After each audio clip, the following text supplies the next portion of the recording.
So at home for the TFL and hip flexors, you're going to get on the floor on your hands and knees. The roller is going to go right at the very top of your thigh, pretty much in your hips here and in your groin area.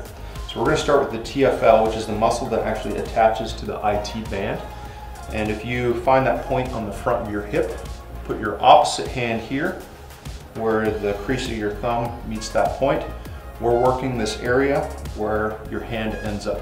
That's where the TFL lives. To do that, we're just lay on the roller here and go up and down, side to side, just staying in that very tight area. If you feel any tight or tender spots or trigger points in there, pause for a moment, oscillate up and down, back and forth until they relax by about 50%. When they do that, just move on. Continue rolling up and down until that muscle feels nice and even. Then we're going to shift inward and work on the hip flexors. So again, finding that point on the front of your hip, we place the hand on the inside of that point, so closer towards the midline.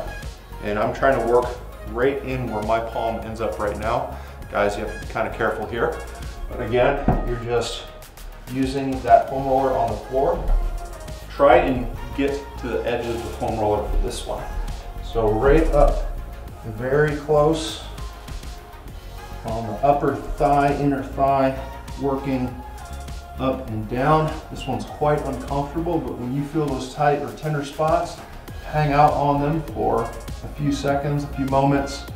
When they release by about half, you can continue working up and down until this area begins to feel nice and even.